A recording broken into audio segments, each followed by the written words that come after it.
mempresentasikan tentang rangkuman materi pertemuan 6 mata kuliah logika dan algoritma, materi struktur rekursif. Sebelum memulai presentasi, kelompok kami akan memperkenalkan diri masing-masing. Perkenalkan, nama saya Irene Sabila Putri. Nama saya Agustina Laurencia. Perkenalkan, nama saya Merka Andriana. Perkenalkan, nama saya Delia Saparisa. Perkenalkan, nama saya Florida Elvi Tilianti Saputri. Baik, materi kami pertama akan dimulai dengan pengertian rekursif. Pengertian rekursif. Pengertian dapat diartikan bahwa suatu proses yang bisa memanggil dirinya sendiri. Sedikit menyimpang dari pengertian ada sedikit pendapat tentang rekursif. Salah satunya, menurut definisi dalam Microsoft Boxsoft, rekursif adalah kemampuan suatu rutin untuk memanggil dirinya sendiri. Algoritma rekursif. Teknik rekursif merupakan suatu cara pembuatan algoritma dengan pemanggilan producer atau function yang sama. Ada variabel lokal baru, pemrograman menjadi lebih sederhana, menggunakan perulangan if-else sebagai contoh. Berikut ini adalah definisi rekursif dari leluhur seseorang. Orang tua seseorang adalah leluhur orang tersebut. Basis kasus. Orang tua dari leluhur seseorang adalah juga leluhur orang tersebut. Contoh fungsi rekursif: A. Fungsi pangkat. B. Faktorial. C. Fibonacci. D. Menara Hanoi. A. Fungsi pangkat. D. Pangkat dalam kurung XY. If Y sama dengan 0, return 1. Else, return X kali pangkat dalam kurung XY minus 1. X variabel integer, input dalam kurung masukkan nilai X. Y integer, input dalam kurung masukkan nilai Y. Print dalam kurung %D dipangkatkan %D variabel %D. Persen dalam kurung X, Y pangkat dalam kurung XY. Fungsi pangkat dalam kurung di atas berfungsi untuk menghitung bilangan X yang dipangkatkan Y. Dalam fungsi tersebut terdapat pemanggilan dirinya sendiri. Untuk setiap nilai Y, X, dan Y yang dimasukkan, pengguna akan dikirim ke fungsi pangkat dalam kurung melalui parameter variabel X dan Y. Selama nilai Y bukan 0, maka fungsi pangkat dalam kurung akan terus memanggil dirinya sendiri dan nilai Y akan terus dikurangi 1 dalam kurung Y minus 1 sampai kondisi bisa terpenuhi dan perulangan dihentikan. Fungsi faktorial. D faktorial dalam kurung A, if A sama dengan 1, return dalam kurung A, else, return dalam kurung A dikali faktorial dalam kurung A minus 1. Bill sama dengan integer dalam kurung input dalam kurung masukkan bilangan. Print dalam kurung %D sama dengan %D, persen dalam kurung bill, faktorial dalam kurung bill. Fungsi faktorial dalam kurung merupakan fungsi rekursif karena di dalam fungsi tersebut terdapat pemanggilan fungsinya sendiri. Fungsi Fibonacci.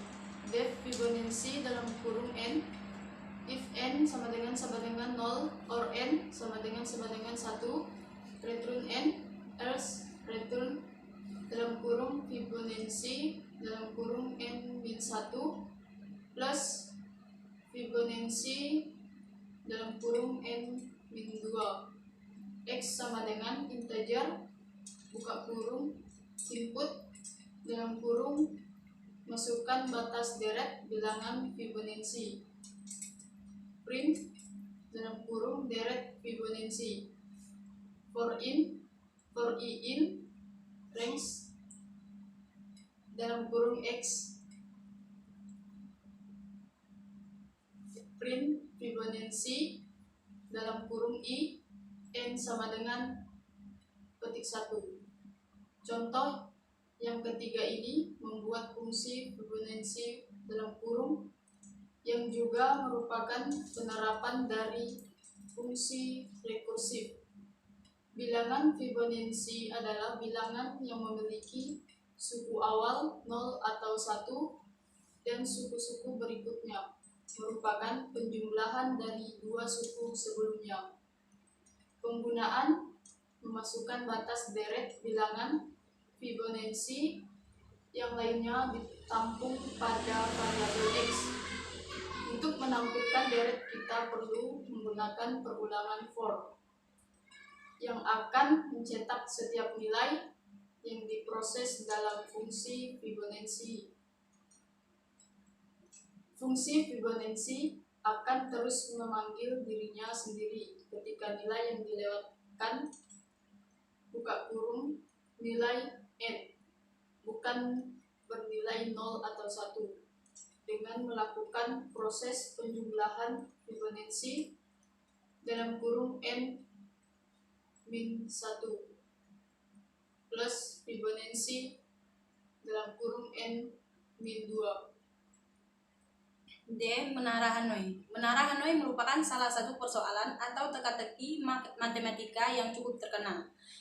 Teka-teki ini juga sering digunakan untuk ilmu komputer sebagai contoh penerapan fungsi rekursif. Sesuai dengan namanya, teka-teki ini berbentuk menara yang tersusun dari sejumlah piringan dan tiang. Teka-teki dimulai dengan menyusun piringan-piringan secara terurut membesar ukurannya pada satu tiang, sehingga membentuk sebuah kerucut. Piringan-piringan ini dapat dipindah-pindahkan dari satu tiang ke dua tiang lainnya. Menara Hanoi, permainan dimulai dengan meletakkan piringan yang sudah terurut membesar ukurannya pada sebuah tiang, sedangkan dua tiang lainnya dalam keadaan kosong. Persoalan dalam teka-teki ini adalah memindahkan tumpukan piringan dari satu tiang ke tiang lainnya dengan memanfaatkan satu tiang lain. Menara Hanoi untuk memindahkan n piringan dari tiang 1 ke tiang 3. Pindahkan dalam kurung n-1 piringan dari tiang 1 ke tiang 2. Pindahkan satu piringan dalam kurung terbesar dari tiang 1 ke tiang 3. Pindahkan n-1 piringan dari tiang 2 ke tiang 3. H dalam kurung n untuk memindahkan n piringan. H dalam kurung n-1 pemindahan. Satu pemindahan total ada 2H dalam kurung n-1 plus 1. Menara Hanoi rumus. H dalam kurung n sama dengan 2H dalam kurung n-1 plus 1 algoritma. Jika n sama dengan 1, pindahkan piringan dari A ke C. Jika tidak, pindahkan n-1 piringan dari A ke B menggunakan C sebagai tampungan. Pindahkan n-1 piringan dari B ke C menggunakan A sebagai tampungan. Demikian presentasi dari kelompok kami. Kami ucapkan terima kasih.